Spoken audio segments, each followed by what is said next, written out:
Welcome to episode 194 of the XS Noize Podcast, where we focus on in-depth interviews with musicians, artists, and people involved in the music industry. I'm your host, Mark Millar. Thanks for listening. In this episode, I speak to Eddi Reader and Mark Nevin from Fairground Attraction about their new album, Beautiful Happening. If you missed the previous episode, I spoke to Matt Peters from Manchester four-piece Ist about their fourth studio album, Light a Bigger Fire. So check it out, and if you like the podcast, please subscribe in your favourite listening platform, give us a rating, and leave a comment. Fairground Attraction are best known for their 1988 number one hit, Perfect. They also won 2 BRIT Awards and had a platinum-selling album with the first of A Million Kisses, but then they split up and never spoke again, until now. They're back together after 35 years for a new album, Beautiful Happening. It's a story of reconciliation and a wonderful record. Eddi Reader has never sounded better. In this interview, Eddi Reader and Mark Nevin talk about writing and recording the album, how they got back together, upcoming live shows, and lots more. So sit back, relax, and enjoy the XS Noize Podcast with Eddi Reader and Mark Nevin from Fairground Attraction.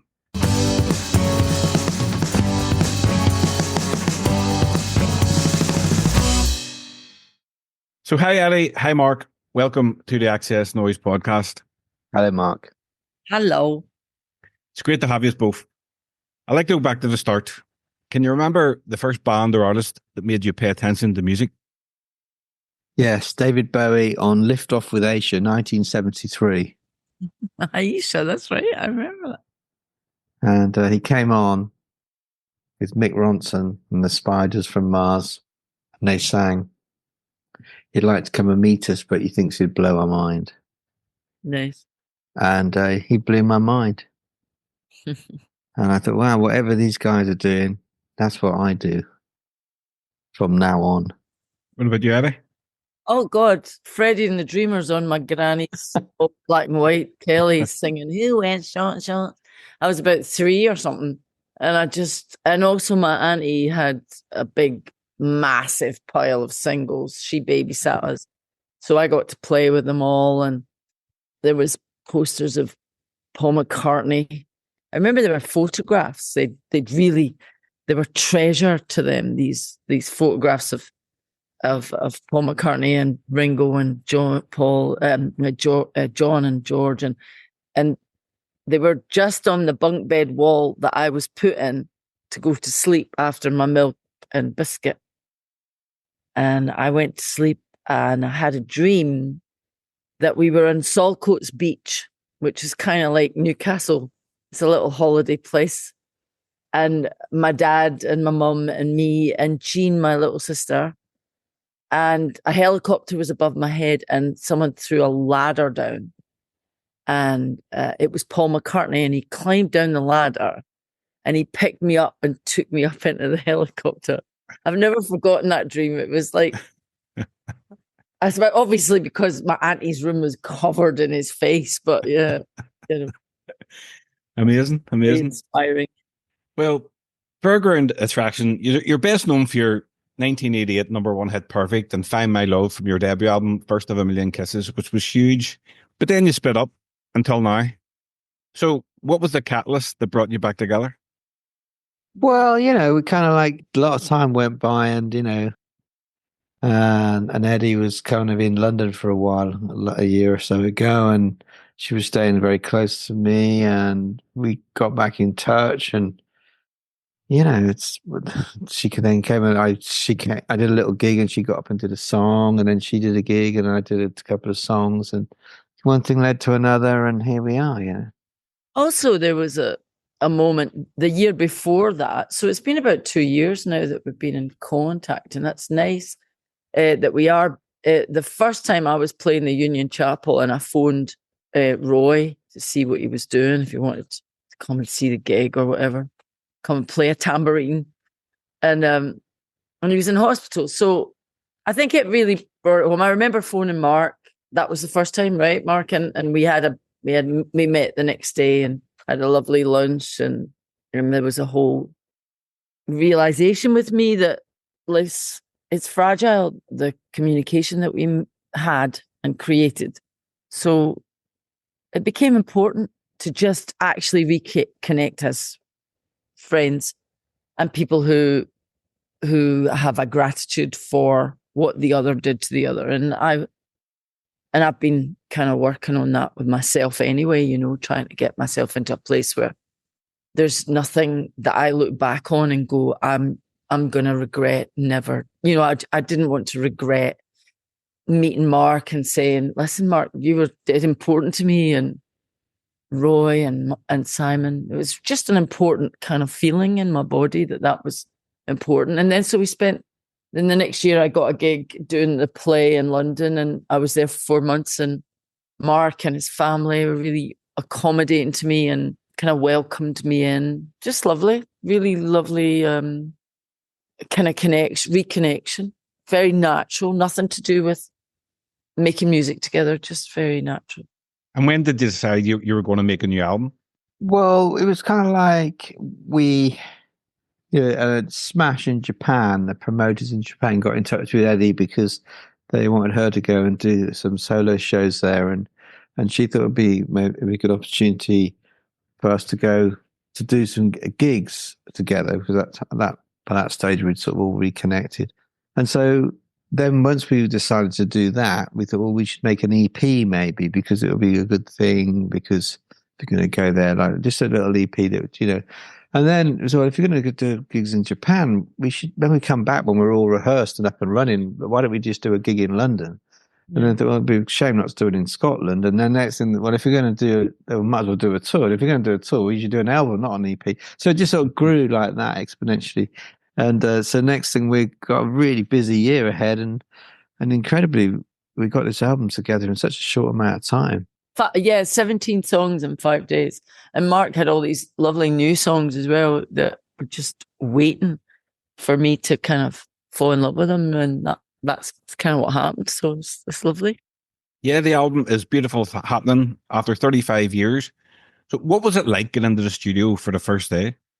Well, it's thrilling actually, because the six, because we're four. Fairground Attraction is 4 people: Eddi, Simon, Roy, and me, but we're also live. We have Graham Henderson on accordion and Roger Beaujolais on the vibraphone, and so the 6 of us hadn't been in the same room since the last time we played a gig. Like Cambridge Folk Festival was the last show we ever did in 1989, I think. And so for the 6 of us to be in the same room was just weird. And then we started playing, and the first song we recorded, 100 Years of Heartache, It Is Over Now, which, very much the sentiment of how it felt, that this was kind of like a lot of pain that was now ready to dissolve. And it was an incredibly powerful moment. And Mark, Eddi said you had a lot of songs. Had you just been writing the songs over the years? Because I know you put out stuff.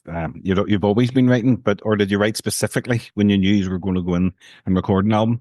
Well, both really. I always write songs, and songs just come along, and But then, of course, there was a new inspiration by the fact that we were going to be back together, and so there's some songs that had been around, and some songs that I was working on anyway, and then some songs that I've written since we got back together. So it's a mixture of all 3. And what was a typical day like in the studio? Well, we found this great studio called Masterchord, which is very obscure, right under a house in North Finchley. You'd never know it's there. But it's not like a basement studio as you'd imagine one. Imagine a basement studio all dark and stuff. It's like a really proper, beautiful studio where they do a lot of classical music.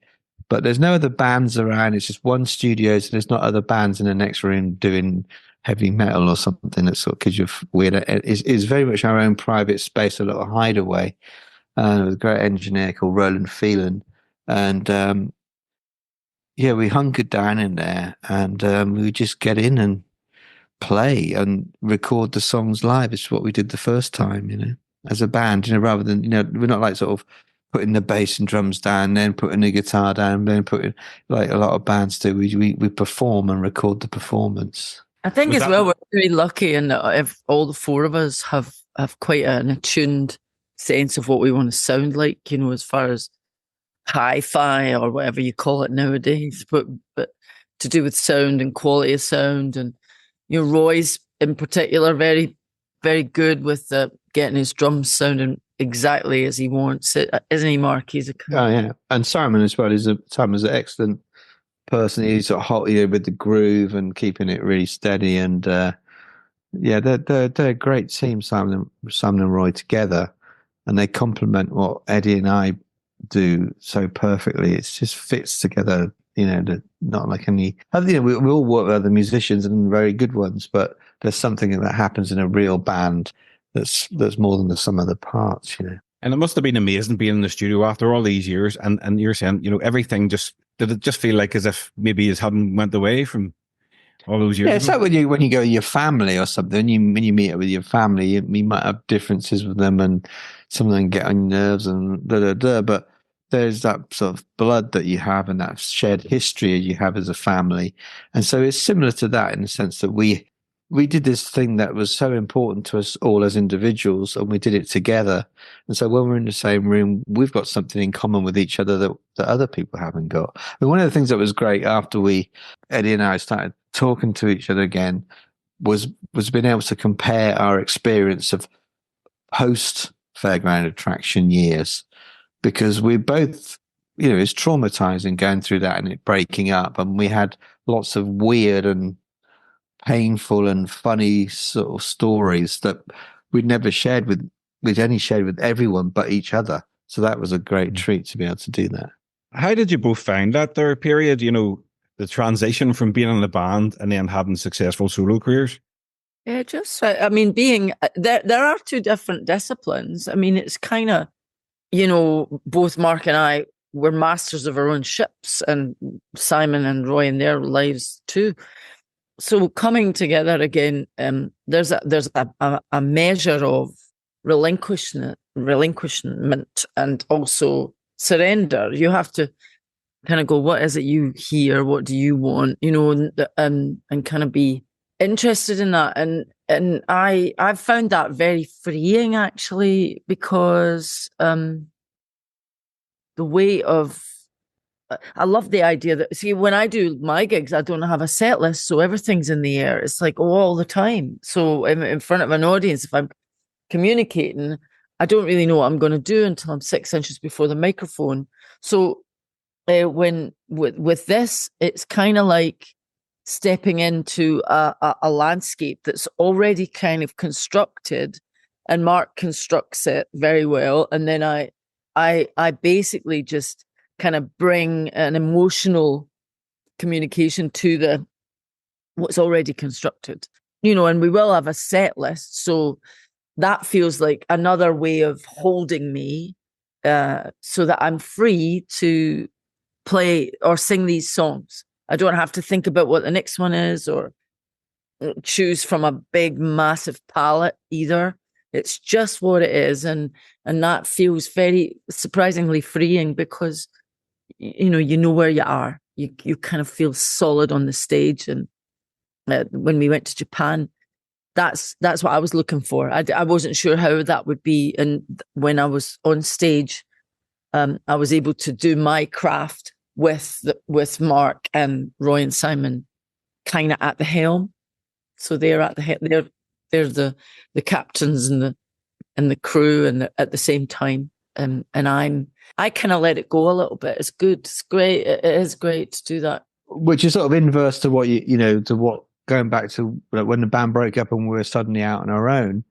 We lost each other's talents. For me, I never ever dreamt that I would sing a song on stage on my own. I never ever wanted to be a singer. I thought I could be a singer, and I don't really regard myself as a singer. I've sung, but it's not that's not my vocation. It was something I did out of necessity. And I missed Eddi terribly. Aww. And it was such a weird experience. And I did quite a lot of quite big gigs, really. I'd never sung in a pub before. And then I got like a tour supporting Mike Oldfield. I was at Wembley Arena. There's a huge sign out there tonight, Mike Oldfield and Mark Nevin.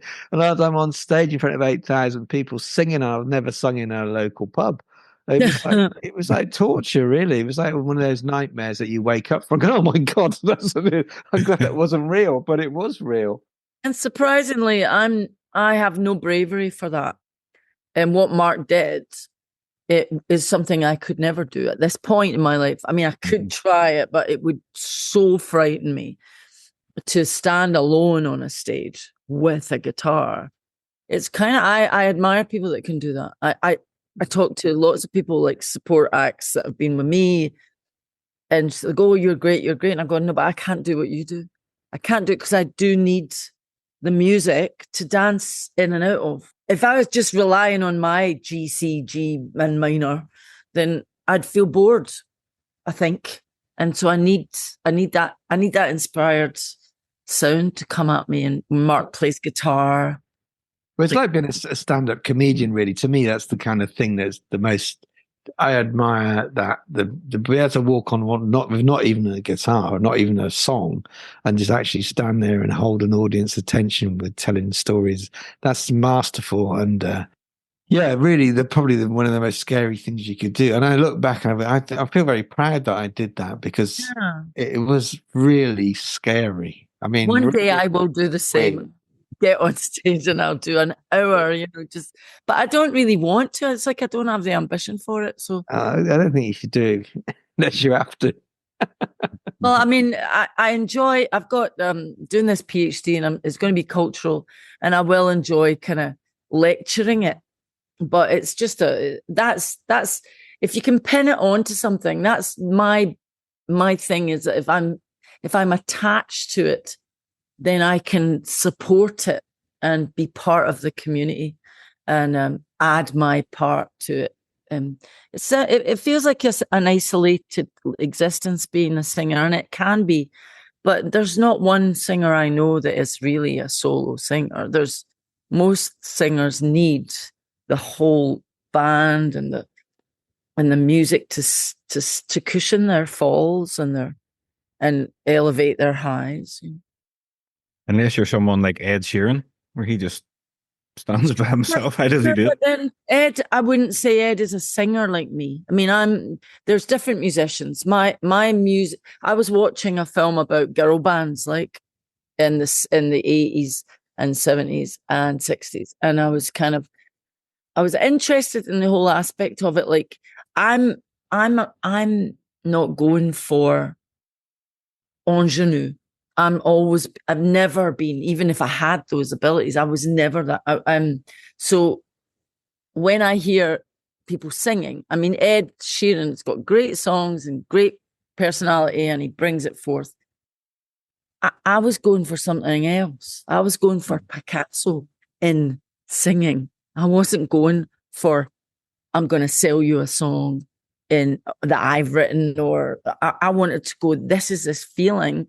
And when Mark came along with things like Hallelujah, Perfect, and even Kite Flyers Hill, which was one of his, I know that they're medicine for the world. They're kind of, it's not, I'm just a postman. I'm the postman of it, I'm not selling me.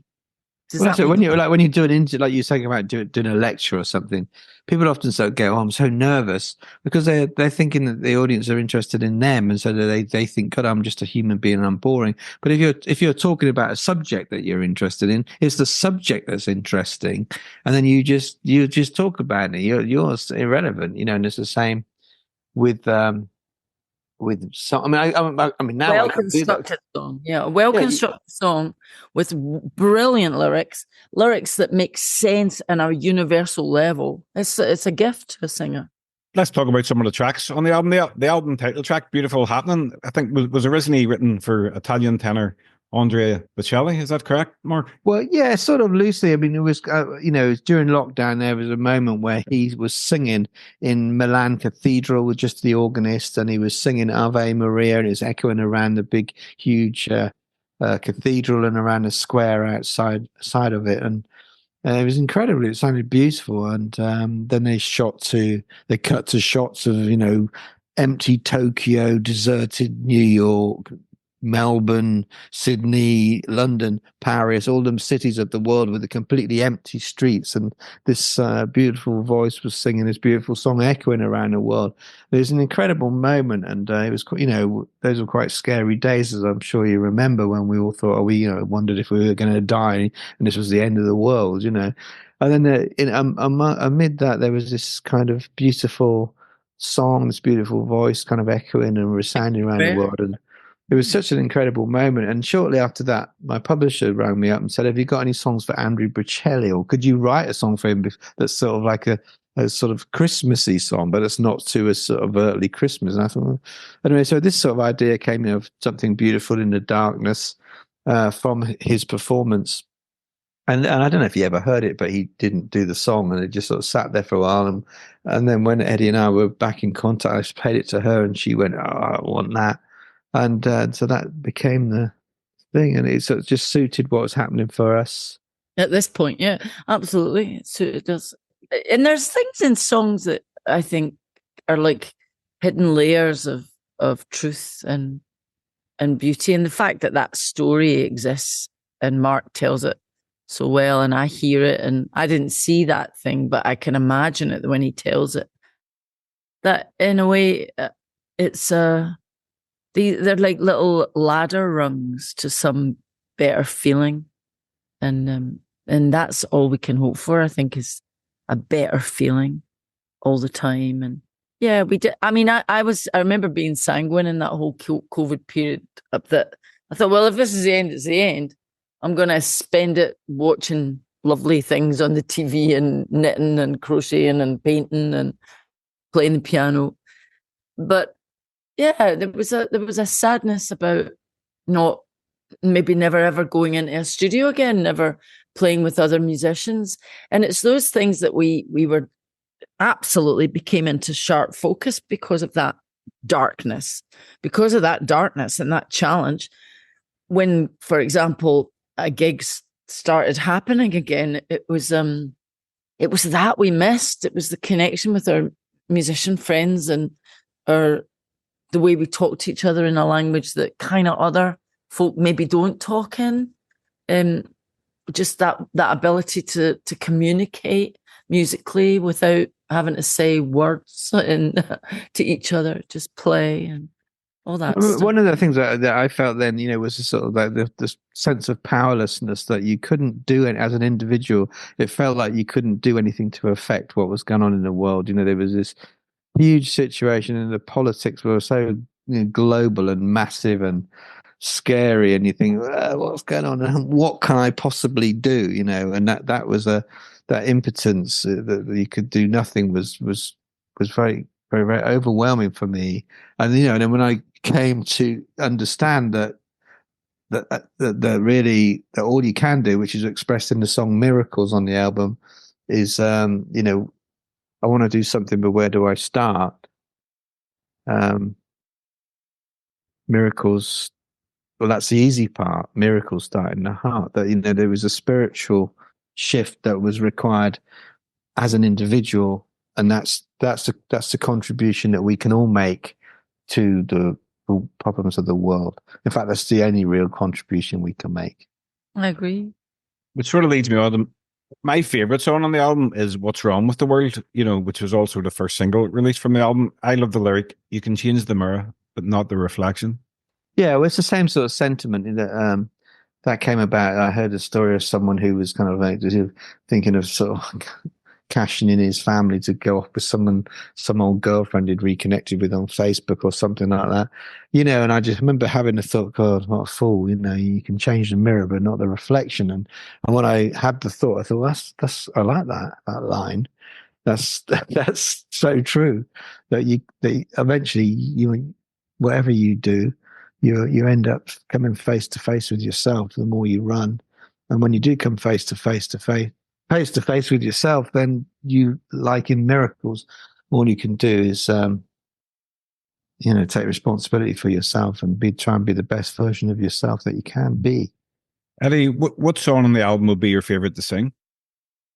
Oh, well, I mean, it changes all the time. Certainly, it can be different in the morning to the afternoon, but certainly Beautiful Happening itself that is in my internal jukebox practically every day. So I assume that's my body telling me this is great. You love it. I don't try to get too deep with song. If it comes sneaking in, it's sort of owning me a little bit, and that feels good. And I like Beautiful Happening. I love Learning to Swim because it was the first song of this new period of Mark coming in stage right. The Learning to Swim video that he made with his family. There's something about it. I just thought, look at that cool family. And then it reminded me of all the things I love about Mark Nevin. You know, it's just family, generosity, a little bit cheeky, taking the mickey and his boy and his snorkel and everything. And I just thought, well, that's fantastic. So, yeah, that was my first. I love that for that reason. Well, in Japan, when we did Beautiful Happening as the last song in the set, and and Eddie said, when he gets to the whoa, just sing, and everyone just went, wow. It was like, wow. It really did. It's like they couldn't wait to be asked to join in on that bit. And that was a lovely moment because obviously they sing along to Perfect in the old ones, and you'd expect that, which is great and everything. But when they sing with the same sort of enthusiasm for a brand new song like that, you really feel like, wow, there's lots of life ahead, Yeah. And I was brought up in the folk clubs and that. So there's a real connection with the audience you have to make. You can't stand there and be all nervous and, oh, somebody's looking at me, so I better say something profound. You can't do all that. You've just got to be you, watching yourself, and everyone in front of you is you. And you have to just treat them like we're all equal. And that's my way of doing it. And getting rid of nerves was a big learning curve for me over 30 years. And I found a way, and it's wonderful to see an audience sing back at you like that, because they just got it. You've managed to do that thing where you go, you and me are the same, do it with me. And when they bring it back to you, sure, there'll be people in there going, I'm not singing, but it's not like you go in.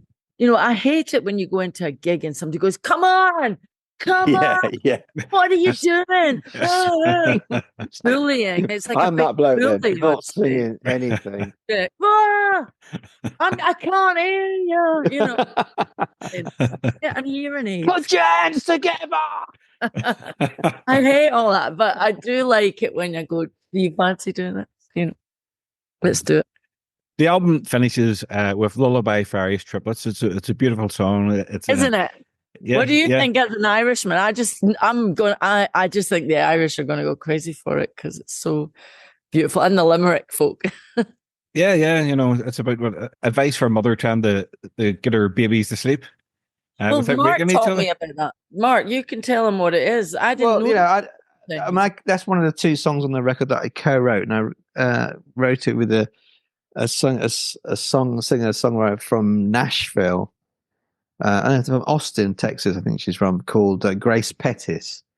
And she's a lovely, lovely sort of young woman. And we were talking about our childhoods and stuff. And I said, I was number 6 of 8 kids. And my twin sisters were born when I was only like 13 months old or something. So it was kind of like my infancy, my babyhood was very brief because I was replaced by these twins. She goes, oh, you're Irish triplet then, were you? I said, what does that mean? So that's, because she was from Irish background, this one. So when there's lots of children, born in quick succession, they call them Irish triplets. I've never heard that expression. I said, we should write a song called Lullaby for Irish Triplets. I said, just because the title's so good, we got to write a song called that. So we did, and that was a song. And it was lovely in Japan when we did it as an encore, and Eddie was sort of mimicking the mother, pretending, and she then trying to get them all to sleep and saying shh to the audience, and it was a great sort of bit of theatre, sort of spontaneous theatre. There was that one, cue mandolins and lights. Last night was that one too is kind of sneaking in it's coming in the back door, like Alain Delon, he just passed away, and Catherine Deneuve. I don't know. Every time I hear it, I get it. My biology kind of changes, and I become someone from France, 1962 or something. I've got lovely little flicked hairdo. I don't know what it is. It's just that song as well. They do things to you, the songs. So how exciting was it when the album was finished and you were in the studio and listening to the playback? It was a long time coming. Yeah, well, it is. It was incredibly, and it's actually just been released today in Japan. And in fact, there is the Japanese version of it there. And on here in Japanese, it says, the beautiful happening is music, and it's pouring down on a world gone crazy after 35 years. Does it say that? Yeah. Push it up to the screen. I just read it. Wow. Yeah. Oh, yeah. I mean, I can't read it, but I didn't really read it. Yeah, it's lovely seeing the record out, and we're very pleased with all the artwork which our friend Lawrence Stevens has done, who did the original Fairground Attraction artwork. So he being back on board is kind of like another sort of part of the old team, and he really enjoyed kind of like making the records look, like a set with the old records, But the band head out on a 14-date tour this autumn, which starts on Saturday, the 20th of September in Wolverhampton. So how much are you looking forward? Sorry, what did I say? So you said the 20th. It's today. It's the 28th. 28th. I'll say it again. The band head out the 14-date tour, which starts on Saturday the 28th of September in Wolverhampton. So how much are you looking forward to getting out there and performing these new songs live? I'm just a creature of nature, and if I'm not singing, I sometimes forget what I do and not really sure my purpose. So yeah, I know I have a purpose, so I'm excited. And also we did a BBC session there, and we hadn't played for a while since Japan, actually. So we were like, for me, I was kind of forgetting really how good it feels to have the songs go through me. And then we were in the room with everybody, Graham Henderson and Roger Beaujolais and Mark and I and Simon and Roy. And we were in a lovely circle. So it was almost like, remember this is what you do. And so I'm looking forward to it now because it was beautiful. How do the new songs blend in with the old stuff? Well, very well. It just, it just feels all like one thing, and they all feel very naturally. There's definitely, we had that album, and then we also had a new album that was going to be coming, and so we started to play Fear is the Enemy of Love at the end, and that's not really released, is it? Apart from the live in Japan thing, but so it was great because the audience just kind of got it, just like they would have got Perfect, even if Perfect hadn't been a hit or a single. Yeah, the songs stand without all that; they stand anyway, I don't really feel that sort of thing. Sometimes you see bands and go, now we're going to do our new song from our new album, and you sort of groan. You think, just do one of you. Each one of really want to hit the old stuff. But I don't think that we have that. And I remember going to see Sparks. I've seen Sparks many times over the years. I love Sparks. And I remember going to see them for the first time. I saw them back in 1973 when they were a new band, but it's the first time sort of more recently, maybe about 15 years ago. And I just wanted to hear them play all the old songs, And I went to see them, and the first set they played all the old songs, and then in the second set they played their whole new album, and their new album was better than all the old stuff. I thought, this is fantastic. It was like instantly brilliant, and I thought, wow, what incredible people they are! That they're so creative and their songs are so brilliant. That like now, and they're like, I don't know how old they are now. They must be like 80 or something. But they have none of that sort of belief that you run out of creativity or you're too old or something, and you've just got to be nostalgic. They're so totally creative in the present and never stop being creative. And I think if people want to come and see us and they think it's just going to be like an 80s review or something, they're going to be really disappointed. No, they're not going to be disappointed. They're going to be really pleased because they're going to realize it's much, much more than that. Yeah, they're going to get the old album that they've loved for 30 years, but they're going to get all this other stuff too. All the other songs, the new ones that stand seamlessly with. I think that's what it is. I think maybe they sort of some bands, they get back together and for the wrong reasons. And so they're sort of forcing out some new stuff.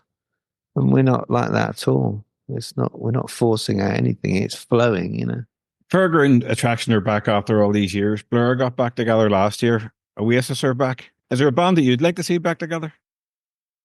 Well, I'd like the Smiths to get back together. In fact, I tweeted after our last interview. I tweeted. I said I copied in Johnny Marr and Morrissey and said I hope that Johnny and Morrissey bury the hatchet because life is too short to play silly games. And I don't even mean it so particularly because of the music. I just mean it as people. I just think it's crazy that two people who did so much incredible work together shouldn't enjoy what Eddi and I are enjoying now, It's very, very healing. Sorry, I'm eating a lemon meringue.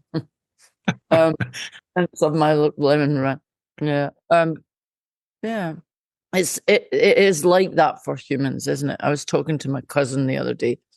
He split up with his wife and both of them went off with other people and now he's got Parkinson's and when he talks, there's tons of grievance and anger and petty and I'm convinced now at this age that holding on to that stuff and attacking the other did this, making the other person the bad guy, it kind of causes you to attack yourself, actually, because we are one.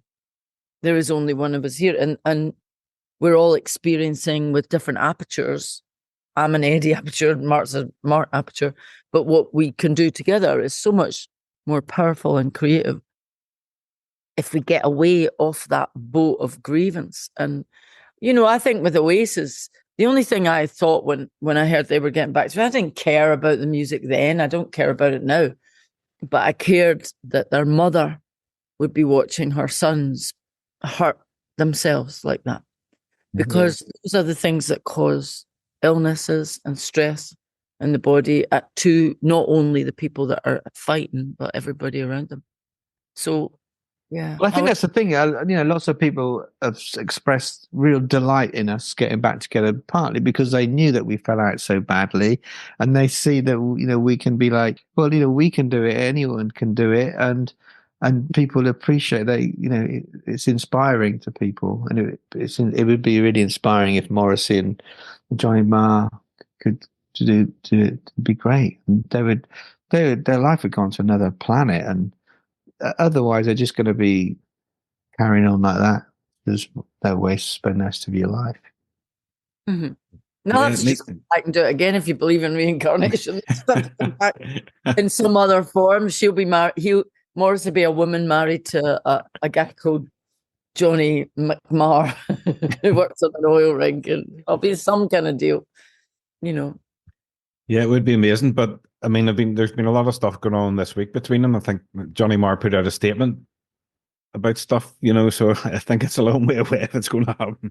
It's horrible when you see that. I mean, I noticed that with Pink Floyd and the wife of Dave Gilmour putting the boot into that Roger guy, the other guy.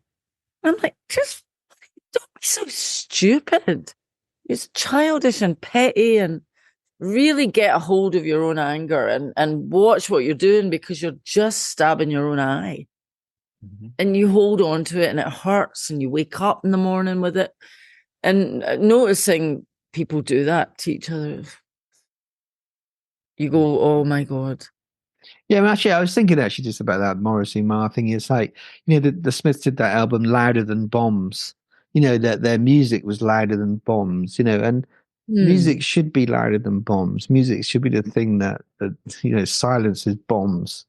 And if you write that, then they should try and live by it, and be bigger than all the, because there's enough awful stuff going on in the world now. Why don't two blokes be bigger than their being and kind of like bring the amount of joy that they could bring to people by just playing the guitar and singing together.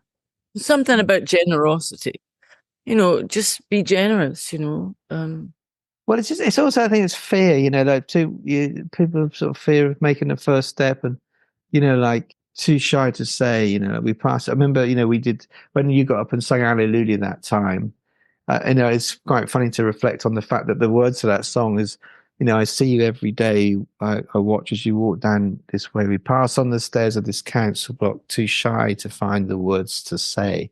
When two people, they want to know each other, they want to be friends, but they're both too scared to make that first move for fear of rejection. And, we were lucky that we had Louise there to... Mark's wife was, she had a broken knee or something.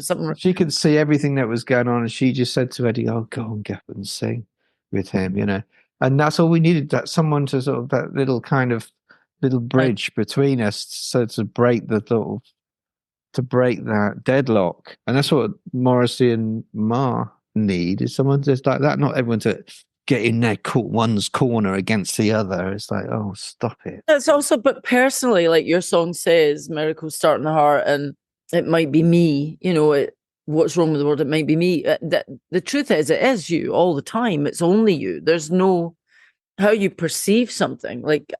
So I've done tons and tons of work on trying to to de-velcro myself from petty grievance and understanding my perception being the cause of my problem.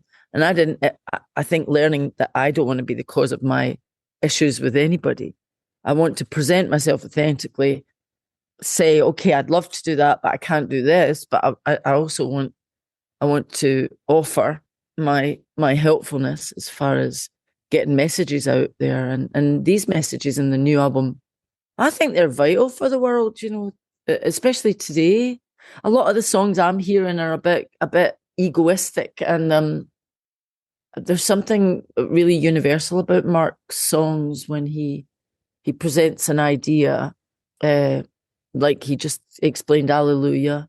You've got a visual right there, and you have the story right there, and the story is relatable. Everybody, and it's also forgiving. It's forgiving the human being for its frailty, and there is bad behavior, there is vindictiveness, there is attack. You can see it, of course it is. It's all in the news and all that. Everybody has things that they can go at, but what about Adolf, or you can do that, but the truth is we've only got our little bit that we're doing, and my little bit is to go, I really like that, and if I really like that, I bet you I can cheer somebody up with that, albeit some one person or two people or 400 or 2,000, whatever it is. I'm not responsible for how they hear it, but I am responsible for how I feel it.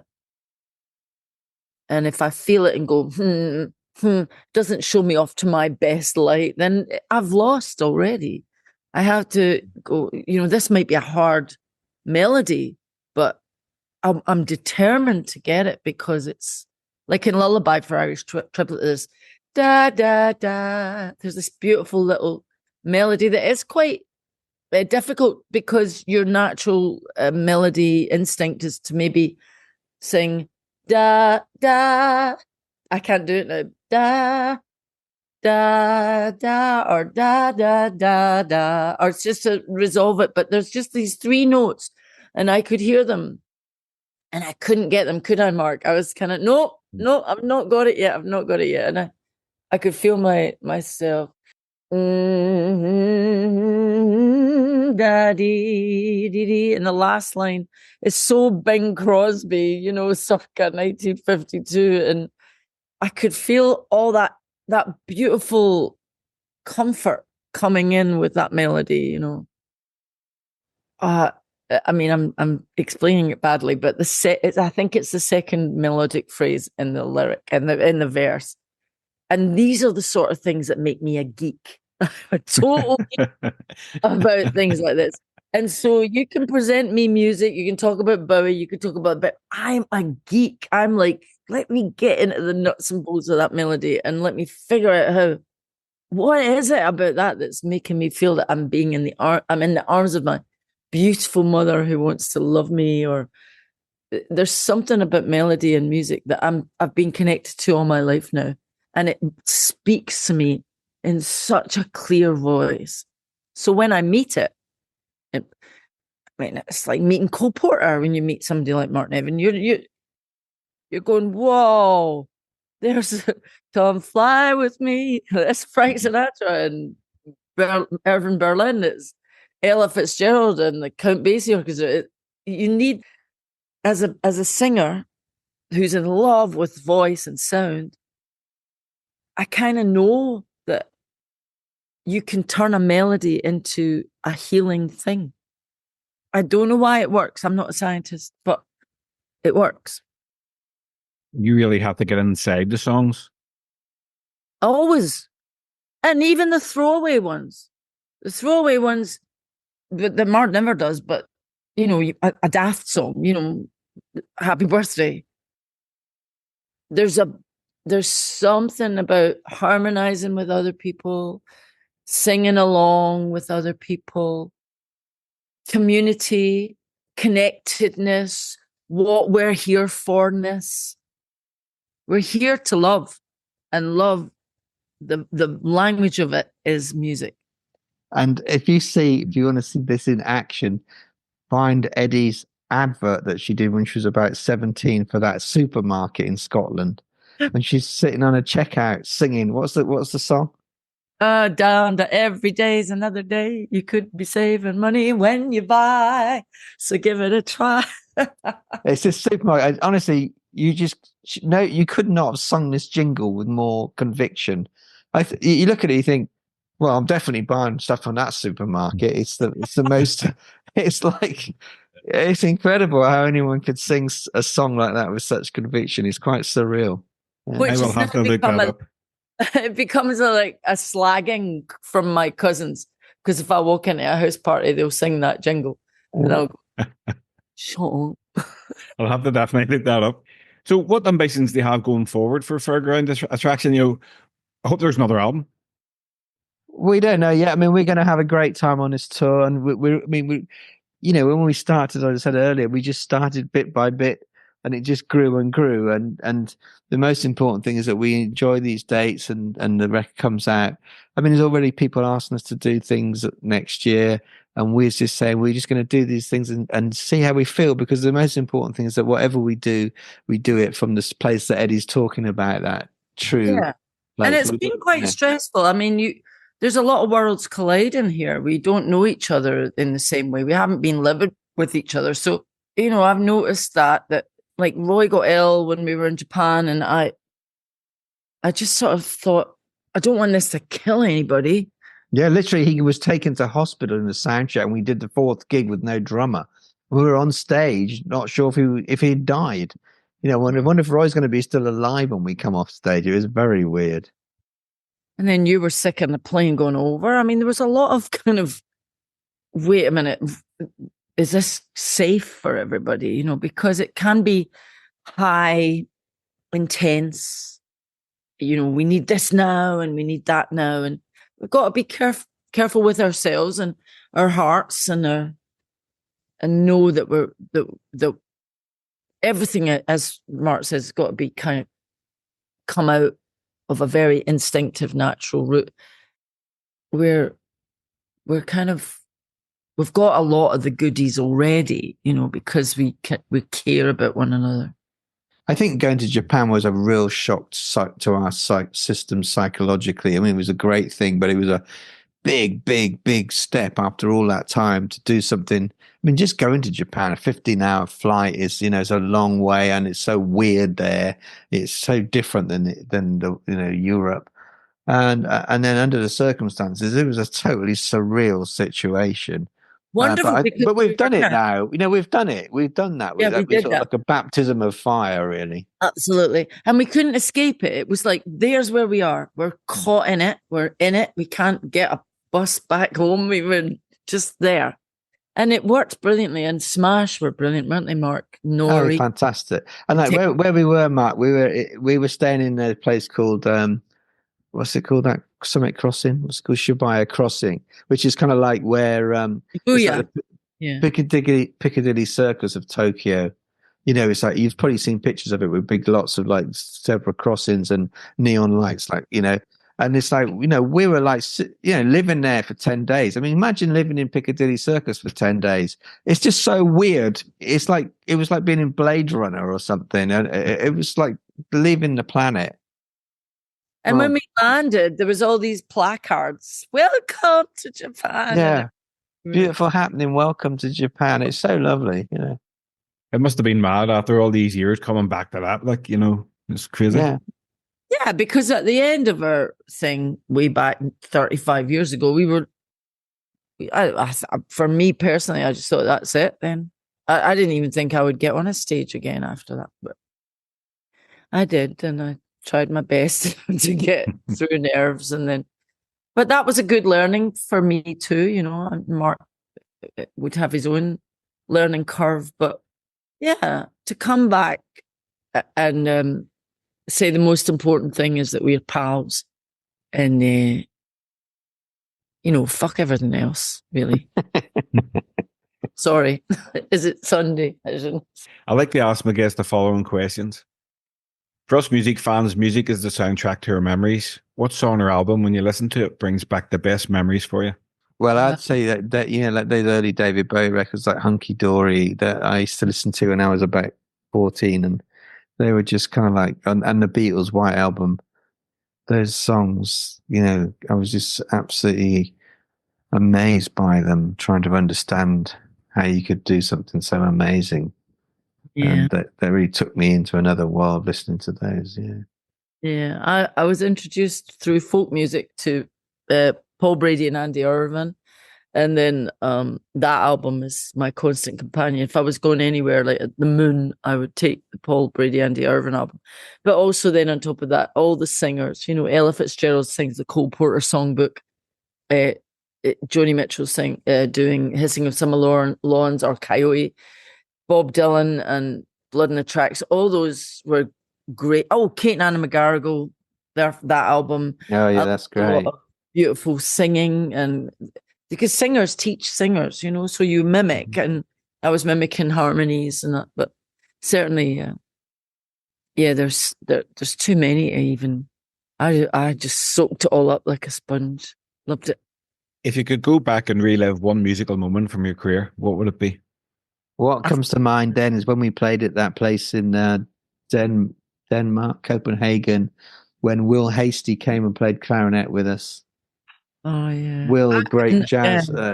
He played with a Temperance 7 and he played on our song Claire on the record. Yeah. And so he came with us because we were doing a TV show, but he played on the show as well.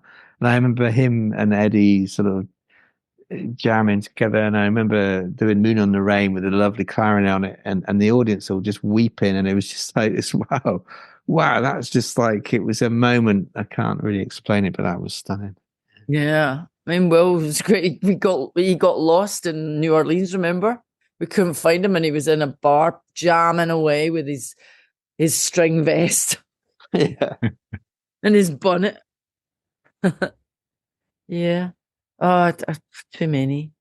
I liked when we went on supporting Deacon Blue, that first, we did the first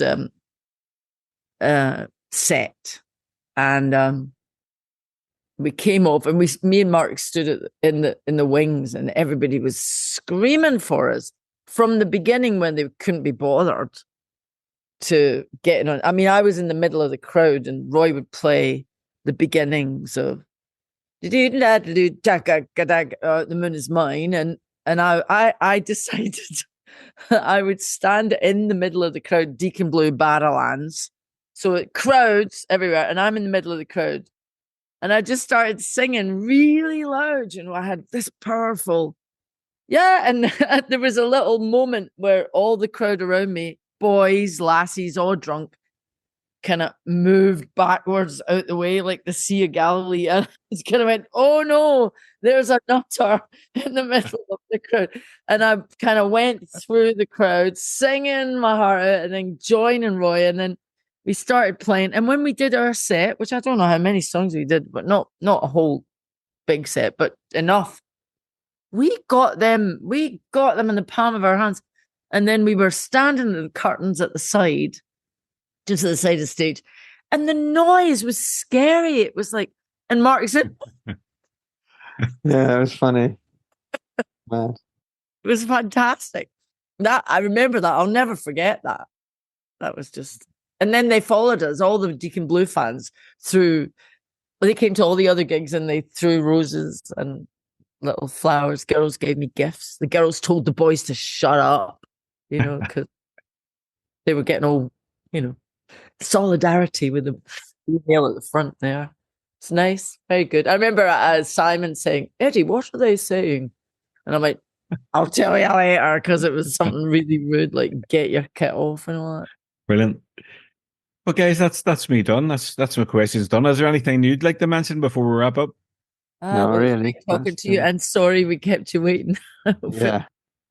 Well, yeah, I've loved the album. It's really fantastic, and I really, really appreciate you taking the time. All right. Okay. Thanks so much, Mark. Not a problem. Have a good night. You too. See you, Bye-bye. Mark. Bye-bye. Eddie. Bye. Night. Say hi Bye. to Lulu. I will.